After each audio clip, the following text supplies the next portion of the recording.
round game. Now, I can't imagine there would have been more than a couple of hundred people watching that at the time.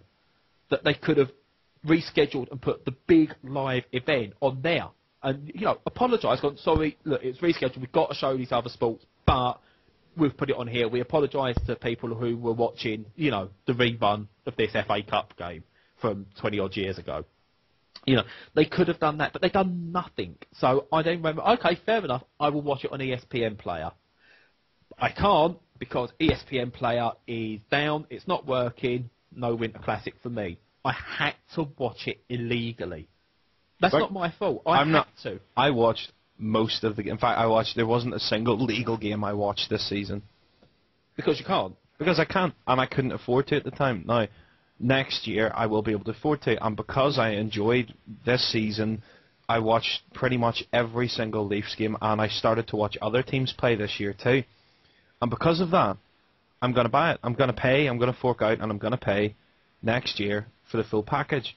So, while I don't condone piracy, I'm not proud of that. I'm not proud of what I had to do, but, every drug addict finds a way to get their drug, I did what was necessary to get my fix, and I'm not proud of it, and if there was another way to do it that wasn't so expensive at the time, I just couldn't afford it, I would have done that. And if it meant even paying, say, half the price, and, only being able to access a certain amount of games, or, if there was a cheaper alternative, I probably would have done that, but at the time I was financially strapped and couldn't afford it, and that's a very unfortunate thing for fans, to say I'm too skint to be able to follow the sport I love. And that's a very horrible feeling. It is. I mean, when there's been blacked out games that have been on ESPN, I've watched some of the crappiest streams you can ever imagine just to get my fix. Minnesota v Buffalo. No, that was actually on ESPN Play. I wish that wasn't a bad thing, because I would have probably concentrated more on a crappy stream, to be fair. There is stuff they can do, and I say the fact that it can force people to do things illegally shows how much things have to change. And not just for hockey, I think for all sports as well. At the moment you've got like Premier League football, for example, in this country. The only way you can access that live is by paying, one, for a Sky subscription, and then two, paying again, because Sky Sports is a premium channel. Yeah. Now, what they should be able to do with that is offer more ways to do that, more ways to view it at rates. But, Brad, don't forget that you can, on terrestrial television, you get a roundup of the week's action. Oh, you do? But twice? Yeah. Two episodes. Twice, both an hour and a half, 2 hours long. Do something like that. Yeah, I'd love to see that for hockey, but what you also get, people do love watching it live, and what it shows is how behind the times to broadcast is. That just in every broadcast is so behind the times that the reason you'll get people download American TV shows and films as well, because you hear that, like at the moment, say for example Cars 2, I'm going a bit off on a tangent here, so I do apologise. Cars 2 has been out in America for a couple of weeks now, and it's not out here until next year, until next week, sorry. Now, we are, because we want to see it at the cinema, my girlfriend works at the cinema, so we get in to go and watch it, cheaper anyway. But I can understand why people pirate it, because why in this day and age of digital distribution are cinemas in the UK having to wait 3 to 4 weeks to watch a film in America? It's not like the old days when it was analogue and on reels and they had to transfer the reels and that sort of thing. It's, it's done using USB keys now. And I know that because I've just been told all like my girlfriend's Odeon one, they're all like digital screens and they're not reels anymore. They plug a USB key in and that plays the film. So why is that taking 3 weeks to transfer? We've got to get out of this old paradigm of this waiting stuff. Everything's digital now. We've got, everything should be, get it, you should be able to pay centrally and watch it, whether you're in America, whether you're in the UK, whether you're in Germany, whether you're in Australia, no matter where. If it's on in one region, everyone should be able to access that as long as they pay. If they've got to pay for that to get it early, fine. do that, and then make it available to the free-to-air afterwards. And the same with sport as well. The other thing you have to remember is you were talking about having to pay for football, right? Now, for a start, soccer is the biggest pile of crap, but the other thing is that you can go into a bar and watch it. You know, there are bars air all the games, like, you know, and that's not a problem. But bars here, you know, well, 90% of the bars here legally have to close at either midnight or 1 p.m. or 1 a.m. Sorry, right? So there is a Canadian sports bar in Belfast, actually inside the Odyssey where the Belfast Giants play, and they do air the playoff games, but you might not get to watch all of it. You know, because you can't stay long enough. Now, obviously, we have more emails, so the other email I have here is from Nathan Waterman. It says, having only one channel that shows American sports is a recipe for disaster. Too much competition and seasonal overlap for just the ESPN America. In addition to the NHL, there is the NBA, NASCAR, MLB, and college variations of all these, plus a couple more. I'm not sure how the channel prioritises the shows it puts on, but it's a shambles that the NHL Winter Classic was. Probably the... Sorry, hold on. That was worded badly there. It was the NHL Classic. Probably the premier game outside the Stanley Cup being bumped in favour of college football suggests that probably they don't have either. Either match could have been shifted to ESPN Classic, for instance. I have a hard time believing that many people were watching the Classic reruns on New Year's Day. Being a V+ user, I can record games, which is often preferable considering that all the stoppages and the highlight show. NHL on the ice is a godsend for catching up on what's happening in a hurry. On a positive note, though, I like the way viewers can go online and vote for which game they want to see in the Viewer's Choice game. Also this year, they showed the NHL Player Awards, and the coverage of the All-Star game was pretty good. Some domestic or European hockey on TV would be good too. I miss going to see the London Knights play since they lost their place to play once the Docklands Arena closed.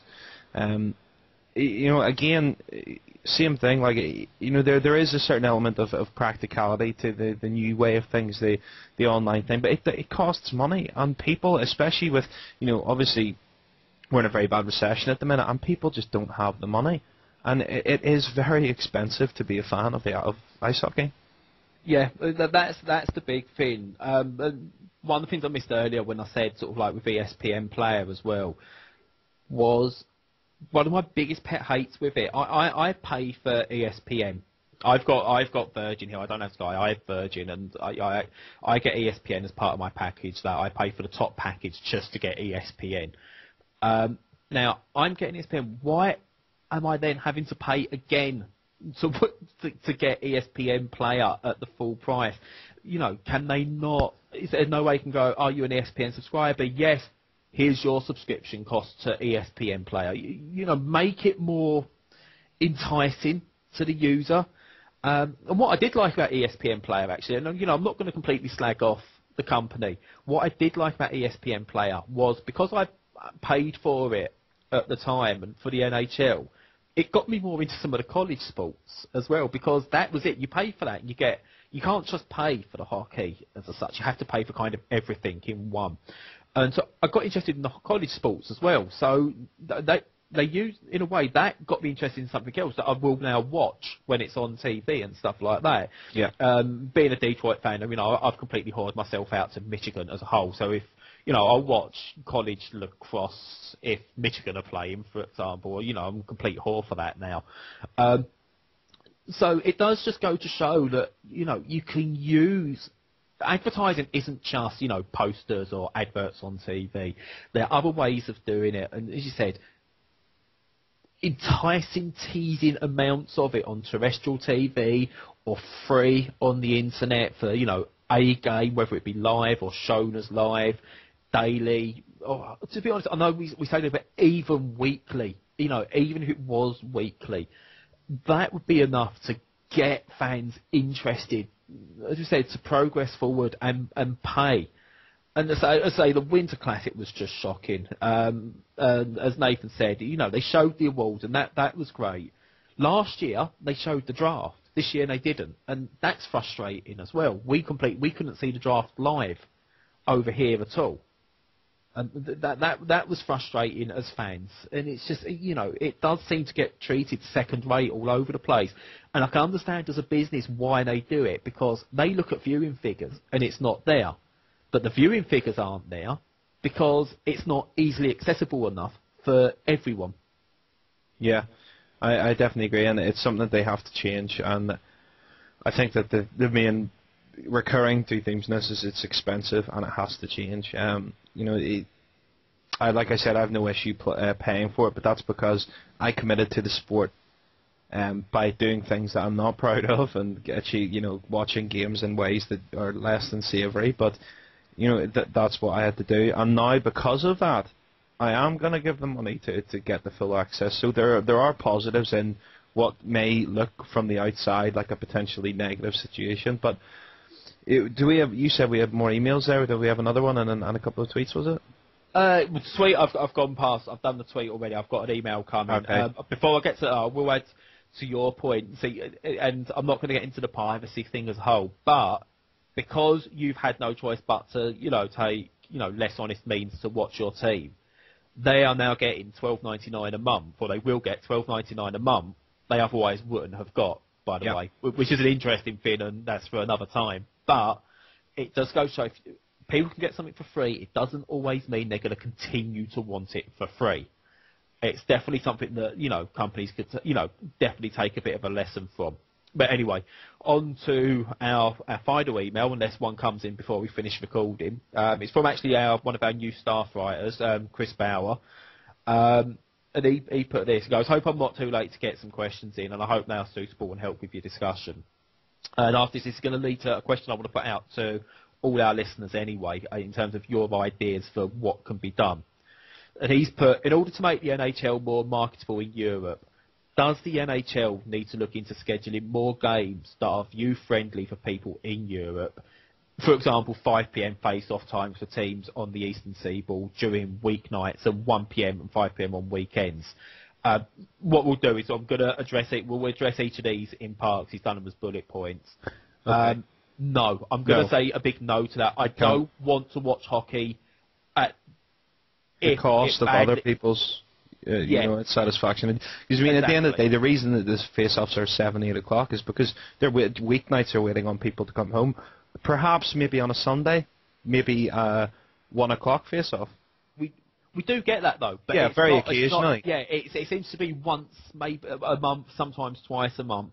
But in terms of weeknights, no. I mean, imagine the fuss kick if there was a big kick-off. There's already a fuss over the fact they play in Europe before the season starts. They already kick off in a fuss, and then when the season starts, it's, my team's going to be jet-lagged from the journey. They're professional athletes, for goodness sake.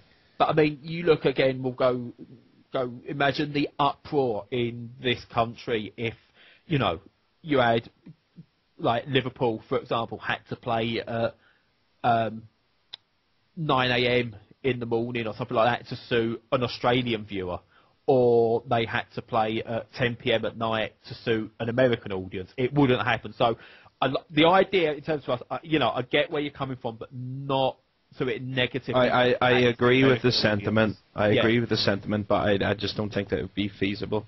What they can do, though, as live next day at those reasonable hours, that would be a better way of doing it, and advertising those a lot more. Absolutely. That would be a better way of doing and it. Don't forget as well, I would have no issue of, say, these games we talked about being broadcast 24, 48 hours after the fact.